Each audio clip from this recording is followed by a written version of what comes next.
You raise me up so I can't stand on mountains. You raise me up to walk on stormy seas. 저는 영화를 많이 보지는 않습니다. 특히 극장에 가는 일은 거의 없는데요. 작년 송년 모임이 극장에서 있었어요. 그래서 그 모임을 갖다가 영화를 한 편 봤습니다. 그리고 2015년 새해를 맞으면서 시무 예배를 갔는데 그 시무 예배도 짤막하게 목사님 설교를 하시고 1시간 반 영화를 봤습니다. 그래서 작년에 한 편, 금년에 한 편 영화를 봤는데요. 작년에 본 영화의 제목은 국제시장입니다. 제가 한번 말씀드렸죠. 그 영화 보면서 눈물도 났고요. 웃기도 했고요. 요즘 많이 정치적인 이유로 인해서 그 영화가 회자되고 있기는 합니다만은 나름 제가 그 영화를 보고 나서 아버님이 생존해 계셨다면 아버님을 모시고 가서 이 영화를 참 보았으면 좋았겠다, 그런 아쉬움이 느껴졌었어요. 혹시 그 영화 보셨나요? 사실은 제가 우리 장로님들도 보여드리고 싶었는데 말로만요. 예. 그 아버님이 좀 계시면, 제 연배쯤이면 아버님을 모시고 가서 국제시장을 한번 보실만 합니다. 보실만한 영화예요. 그리고 제가 금년 들어서 본 영화는 다큐멘터리 영화입니다.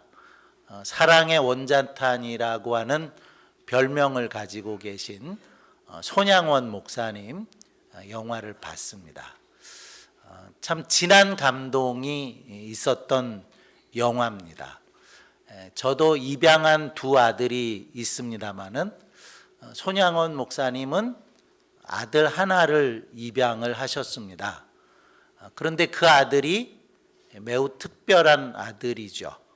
자기가 낳아서 길렀던 두 아들을 죽인 그 원수며 살인자인 아들을 용서해 주고 그 아들을 자기의 아들 양자 삼았습니다. 더러 제가 그런 말씀들을 듣는 경우가 있어요. 아이들을 입양했다는 이유 때문에 대단한 일을 하셨습니다는 이야기들을 종종 듣는데요. 손양원 목사님을 생각해 보면 아들을 입양하시는 대단한 일을 하셨는데 어찌 두 아들을 죽인 살인자, 원수인 그 아들을 입양하셨을까? 정말 대단한 분이다, 그런 생각을 다시 하게 됐습니다. 손양원 목사님에 대해서 모르는 바가 아니었고요. 사실 다큐멘터리를 통해서 보는 내용들도 이미 다 알고 있었던 내용이기는 했지만 그 다큐멘터리를 다시 보면서 굉장히 많은 감동이 있었고요.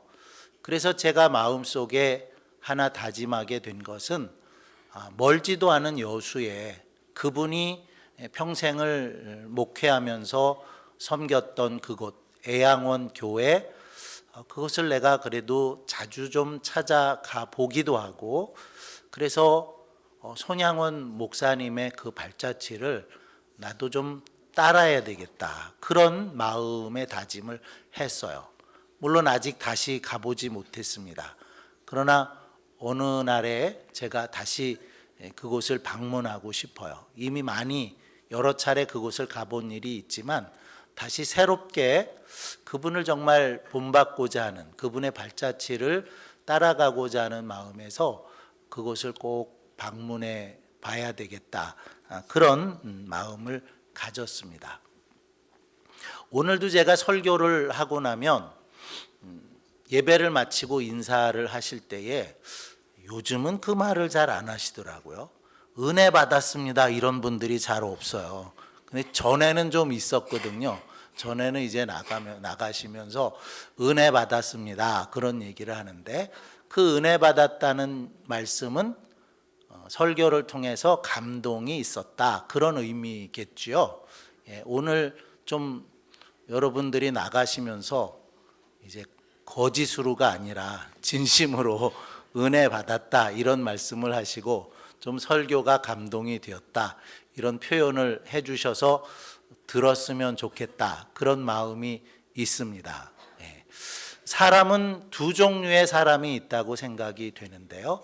한 사람은 감동이 되는 사람, 감동이 있는 사람, 마음에 감동이 되는 사람이 있고, 마음에 감동이 없는 사람, 마음에 감동이 되지 않는 사람이 있다라는 생각이 듭니다.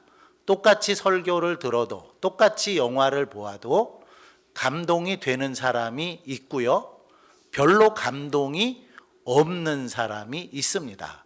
그런 면에서 마음에 감동이 되는 사람이 있고, 마음에 감동이 되지 않는, 감동이 없는 사람이 있다는 겁니다.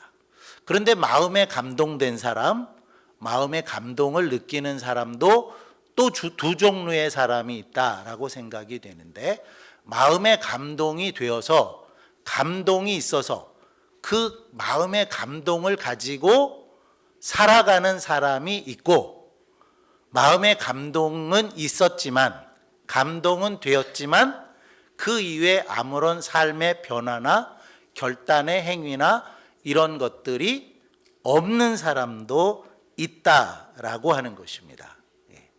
마음의 감동이 있으면 정말 어려운 일, 할 수 없을 것 같은 일들도 그 감동 때문에 해낼 수가 있습니다. 오늘 우리는 마음에 감동이 있고 마음이 감동되는 사람들이 되었으면 좋겠고요, 또 마음에 감동을 주시고 감동이 있으면 그 주신 감동을 가지고 살아가는, 삶을 바꾸고 하지 않던 일들을 해내고, 그런 일들이 우리 가운데 있었으면 좋겠다라는 바람이 있습니다. 하나님께서는 그 누구보다도 우리에게 많은 감동을 주셨다고 믿습니다. 우리가 찬송을 그렇게 부릅니다.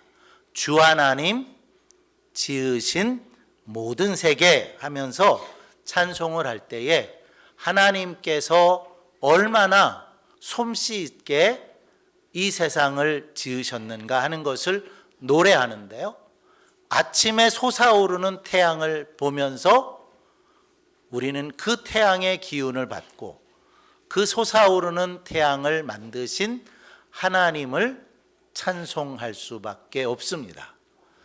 또 그 태양이 지는 노을을 바라보면서 저녁에 해가 넘어가는 그 모습을 바라보면서도 동일하게 하나님의 지으신 세계가 참 아름답구나, 이 아름다운 세계를 지으신 하나님의 그 솜씨가 참 놀랍구나 라고 감동하면서 노래를 부르지 않을 수 없다는 겁니다. 그런가 하면 그보다도 더 진한 감정이 있는데요, 그것은 노래 자체가 놀랍죠. 영어로 노래를 하면 Amazing Grace라는 노래를 우리가 부르게 되는데요, 405장 찬송입니다. 나 같은 죄인 살리신 주 은혜 놀라워. 그것보다 더 감동된 일은 우리 생애 가운데 없을 겁니다. 인류 역사를 통틀어서라도 죄인들을 구원하신 그 하나님의 놀라운 은혜는 마땅히 찬양되어져야 하고, 그 사실에 대해서 우리 모두가 놀라고 우리 모두가 감동하고, 그래서 그 은혜를 어떻게 하면 보답하면서 우리의 삶을 살아갈 수 있을까라고 하는 것이 우리가 하나님께로부터 받은 그 은혜에 대한 또 주신 감동에 대한 응답과 보답의 삶이 되어져야 한다고 믿습니다. 자, 오늘 읽어주신 말씀 속에 보면 두 부류의 감동된 사람을 만나게 됩니다. 첫째 사람은 바사 제국의 왕이었던 고레스인데요. 말씀해 보면 그 고레스가 고레스의 마음을 하나님이 감동시키셨다라고 말씀되고 있고요. 그 하나님의 감동하심을 입은 고레스가 조서를 내렸다라고 하는 역사적인 사실을 기록하고 있습니다.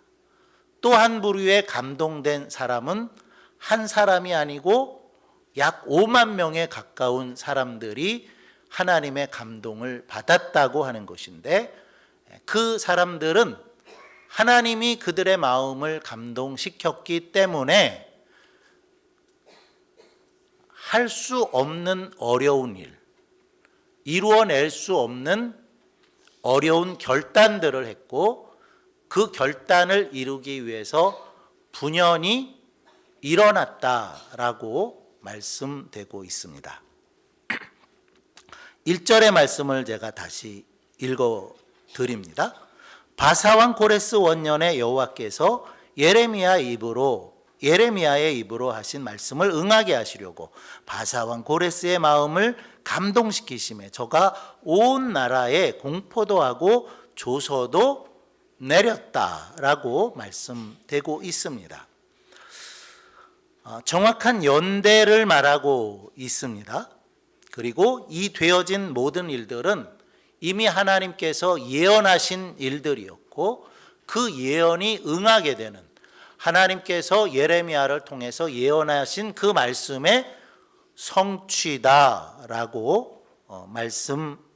말씀되어지고 있다는 것입니다. 그냥 역사적인 사실로 우리가 읽어본다면 바벨론 제국을 고레스가 멸망을 시킵니다.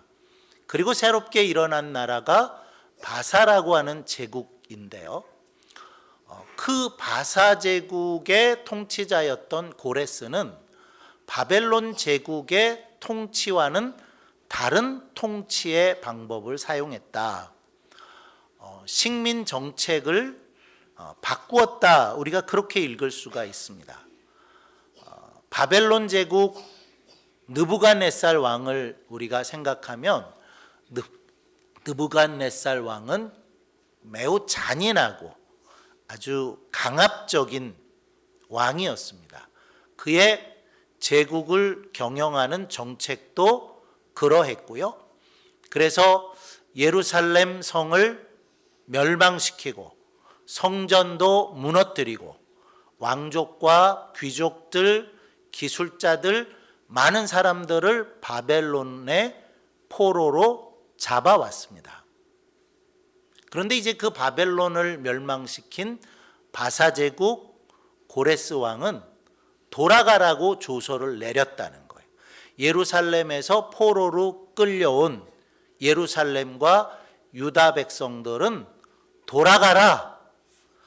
돌아가서 무너진 성도 다시 수축하고 무너져버린 예루살렘 성전도 건축해라. 그리고 너희 하나님을 섬겨라 라고 조서를 내렸다는 것입니다. 그런데 그 일이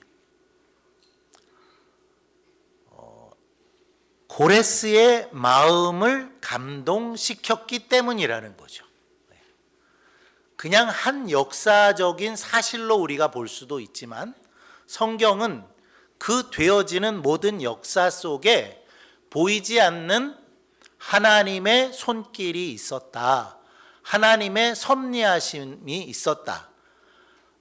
바사가 새롭게 정책을 써가는 그 정책을 시행함에 있어서 하나님의 감동하심이 고레스에게 있었기 때문에 이 모든 일들이 되어졌다 라고 말씀을 하고 있다는 겁니다.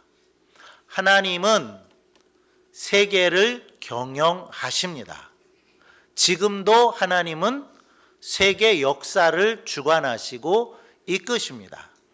그 하나님께서 바사왕이었던 고레스의 마음을 감동시키셔서 하나님의 계획 가운데 있었던 그 모든 일들을 이루게 하셨다는 거죠. 예레미야를 통해서 예레미야의 입으로 하신 말씀을 응하게 하시려고 그랬는데 잘 기억을 하실 거라고 여겨집니다. 예레미야가 어떤 예언의 말씀을 했나요? 예루살렘과 유다가 바벨론에 의해서 망한다는 것이었고요.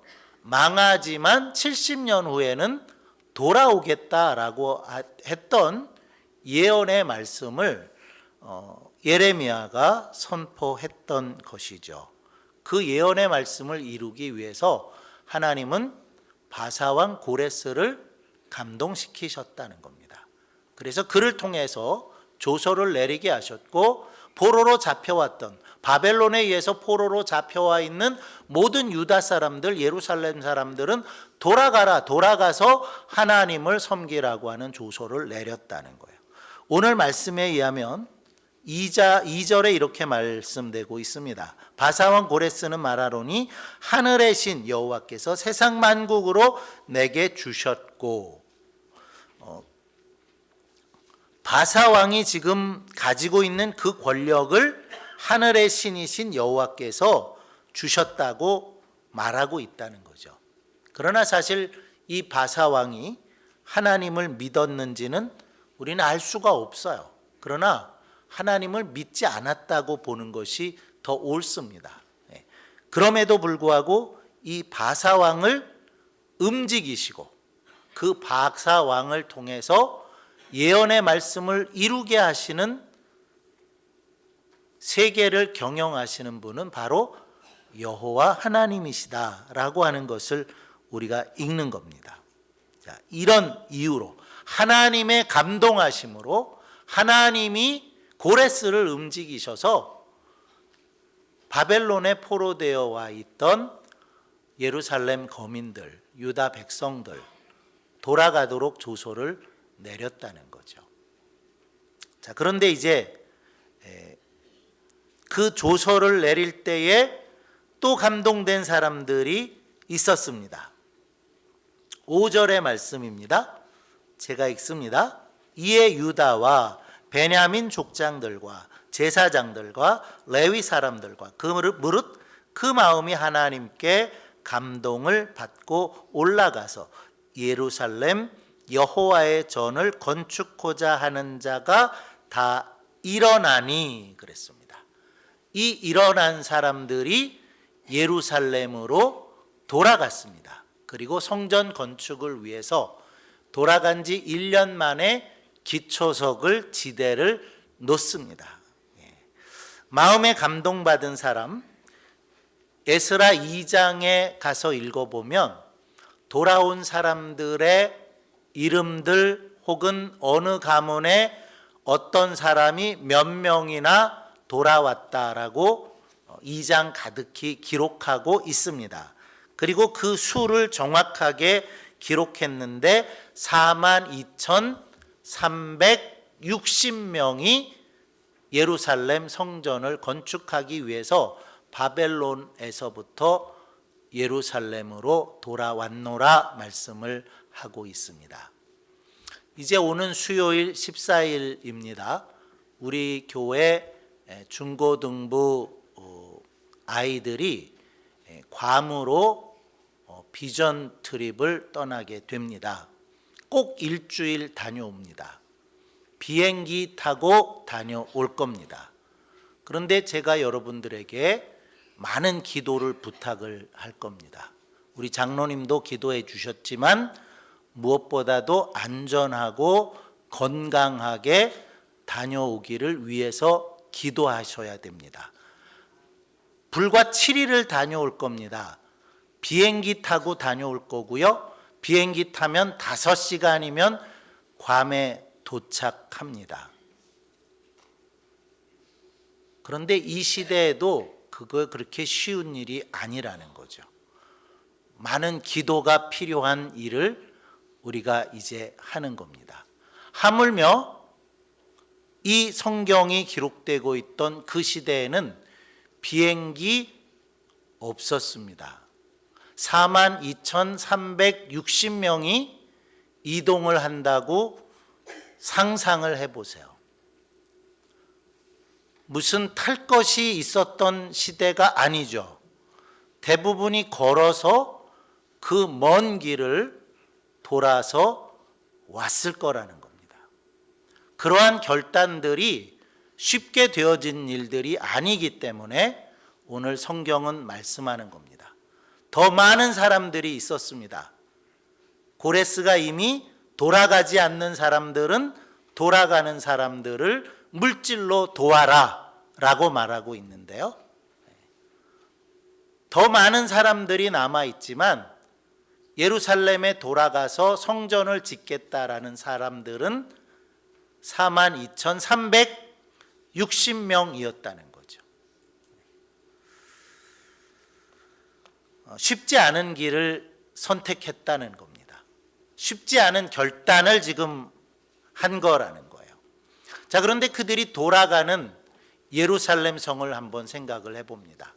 그들이 돌아가서 세우겠다는 예루살렘 성전도 한번 다시 생각을 해봅니다.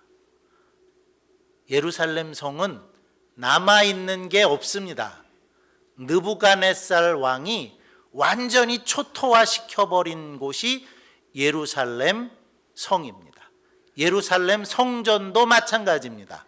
남아있는 게 하나도 없습니다. 예수님께서 돌 위에 돌도 남아있지 않을 것이라고 하신 말씀처럼 솔로몬에 의해서 지어진 그 예루살렘 성전은 지금 남아있는 것이 하나도 없습니다. 그곳에를 돌아가는 겁니다. 돌아가는 42,360명 가운데에 대부분은 예루살렘을 모르는 사람일 거라고 생각이 됩니다. 왜냐하면 70년이라는 세월이 지났기 때문입니다. 다니엘 같은 사람 오래 살았습니다. 그러나 그 다니엘도 돌아가지 않았습니다. 다니엘만큼이나 오래 살았다면 그 연세의 사람들이 돌아갔을 것이고요. 그리고 아마 더 많은 사람들은 어쩌면 포로되어서 바벨론에 와서 태어난 사람이었을 거라고 추측이 됩니다. 그런데 그런 사람들이 돌아갔다는 거예요. 고향을 그리워하면서 망하기 전에 예루살렘을 그리면서 무너지기 전에 예루살렘 성전을 그리면서 돌아갈 수도 있었겠죠. 그렇다면 무언가 소망을 가지고 돌아갔겠지만 그렇지 않다는 거예요. 이미 70년을 바벨론에서 살았습니다. 바벨론에서 고생하면서 어렵게 산 게 아닙니다. 제가 성경을 한 곳 더 읽어드리겠는데요. 바벨론에서 어떤 삶을 살았는가? 예레미야 29장에 바벨론에 잡혀간 사람들에게 편지를 보낸 내용이 있습니다. 예레미야 29장 4절 아래로 제가 조금 읽겠습니다. 유다 왕 시드기야가 바벨론으로 보내어 4절입니다. 만군의 여호와 이스라엘의 하나님, 내가 예루살렘에서 바벨론으로 사로잡혀 가게 한 모든 포로에게 이같이 이르노라. 편지를 써서 이른다는 겁니다. 너희는 집을 짓고 거기 거하며 전원을 만들고 그 열매를 먹어라. 아내를 취하여 자녀를 생산하며 너희 아들로 아내를 취하며 너희 딸로 남편을 맞아 그들로 자녀를 생산케 하여 너희로 거기서 번성하고 쇠잔하지 않게 하라. 너희는 내가 사로잡혀가게 한 그 성읍에 평안하기를 힘쓰고 위하여 여호와께 기도하라. 이는 그 성이 평안함으로 너희도 평안할 것임이니라. 10절에 가서 읽겠습니다. 나 여호와가 이같이 말하노라. 바벨론에서 70년이 차면 내가 너희를 권고하고 나의 선한 말을 너희에게 실행하여 너희를 이곳으로 돌아오게 하리라. 나 여호와가 말하노라. 너희를 향한 나의 생각은 내가 안 하니 재앙이 아니라 평안이요. 너희 장래에 소망을 주려 하는 생각이라. 바벨론에 포로되어 잡혀갔습니다. 그런데 너희를 위해서 집을 지으라고 말하고 있어요. 또 거기서 생산을 하고 열매들을 먹으라고 말하고 있습니다. 결혼을 안 한 사람은 결혼을 해라 했고, 자녀들을 출가시키지 않았다면 자녀들을 결혼시켜서 후손들을 보라는 겁니다. 거기서도 번성하라고 말씀하고 있고, 그 포로로 잡혀가 있는 그 성읍이 평안하기를 위해서 기도하고, 그래서 너희들도 평안을 누리라고 말하고 있는 것입니다. 그렇게 70년을 살면 다시 하나님께서 너희로 이곳에 돌아오게 하리라 라고 예언했는데, 이 말씀이 지금 이루어지는 거예요. 70년이 지나서 이루어지고 있는 거예요. 바벨론에서 포로되어 살았지만 평안을 누렸습니다. 그곳에서 평안히 살았습니다. 70년 동안 삶의 기반은 지금 안정적입니다. 그런데 돌아가라는 거예요. 그리고 마음의 감동이 되어서 돌아가겠다고 일어났고 돌아갔다는 것입니다. 쉬운 일이 아니었다는 말씀을 드리는 겁니다. 창세기 12장에 보면 하나님께서 아브라함을 부르십니다. 본토 친척 아비집을 떠나 내가 내게 지시할 땅으로 가라. 그때 아브라함의 나이가 75세입니다. 75세에 적지 않은 나이에 친척들과 더불어서 안정된 생활을 했다는 겁니다. 그런데 떠나라는 거예요. 어딘지도 모르는 곳으로 하나님이 떠나라고 했을 때 아브라함은 순종해서 떠납니다. 그래서 히브리서를 보면 갈 바를 알지 못하는 중에도 아브라함은 순종했던 순종의 사람이었다, 믿음의 사람이었다라고 말씀을 하고 있죠. 마음에 감동되었습니다. 예루살렘으로 돌아가야 되겠다. 그 무너진 성전을 우리가 세워야 되겠다라고 마음에 감동됐습니다. 그러나 쉬운 일이 아니라는 겁니다. 안정된 삶의 기반을 두고 아무것도 없는 예루살렘에 돌아가서 예루살렘 성전을 다시 세운다는 것은 너무나 어려운 일이었다는 겁니다. 그러나 마음에 감동됐을 때에 말씀처럼 이 마음에 하나님께 감동받은 사람은 올라갔습니다. 일어났습니다. 그런데 이처럼 일어난 이들도 돌아가서 1년 만에 성전의 기초를 놓았지만 방해에 부딪히고 맙니다. 그래서 더 이상 성전 건축이 진행되지 못합니다. 기초만 닦아놓고는 위에 세워지지 못하는 일이 10년이 넘게 14년이 넘게 시간이 흘러갔을 때에 하나님께서 학개와 스가랴를 보내십니다. 그리고 저들을 격려합니다. 그래서 그 격려를 받고 그들이 처음에 감동되어서 예루살렘으로 돌아가고 그리고 성전을 세우겠다는 그 일을 마침내 이루어내고 맙니다. 학개를 읽어보면 학개 1장 14절에 학개가 성전을 건축하지 못하고 있는 사람들에게 말합니다. 여호와께서 스알디엘의 아들 유다 총독 수룹바벨의 마음과 여호사닥의 아들 대제사장 여호수아의 마음과 남은 바 모든 백성의 마음을 흥분시키심에 그들이 와서 만군의 여호와 그들이 하나님 전 역사를 하였으니 그랬습니다. 예루살렘과 유다는 자치하는 구역이 되어서 수룹바벨이 유다의 총독이 되었다. 그리고 여호사닥의 아들 여호수아 예수아가 대제사장으로 섬겼다라는 것을 말하면서 그 정치적인 지도자고 또 한 사람은 신앙적인 지도자라고 볼 수 있겠죠. 그 지도자와 돌아갔던 마음의 감동을 받고 돌아가서 성전을 건축하겠다고 했던 그 사람들의 마음을 다시 감동시켰다는 겁니다. 그런데 우리 성경은 모든 백성의 마음을 흥분시켰다 그랬어요. 백성들의 마음을 하나님이 흔들었다라는 겁니다. 흔들어서 감동시켜서 그들이 다시 한번 감동을 받고 그 어려운 성전 건축의 일을 마쳤다라고 성경은 말씀하고 있다는 것입니다. 똑같은 상황 가운데서 똑같은 역사 속의 형편성에 있으면서도 어떤 사람은 마음의 감동을 받습니다. 하지만 어떤 사람은 아무런 감동이 없습니다. 어떤 사람은 그 주시는 감동을 가지고 일어나서 예루살렘으로 올라갔습니다. 방해가 있어서 성전을 건축할 수 없는 상황이 10여 년이 지났지만 다시 하나님이 그 마음을 감동시켜 주셨을 때에 그들은 하나님의 성전을, 수룹바벨 성전을 다시 건축해 내고 말았다는 것입니다. 역사는 감동된 사람들을 통해서 이루어진다고 믿습니다. 교회와 하나님의 일들도 마음에 감동된 사람들에 의해서 이루어집니다.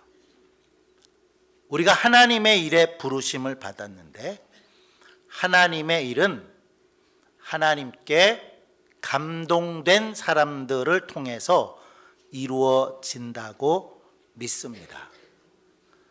2015년 새해를 하나님께서 우리에게 주셨는데 이 한 해를 살아갈 때에 하나님께서 우리 마음에 주시는 감동이 있을 거라고 믿습니다.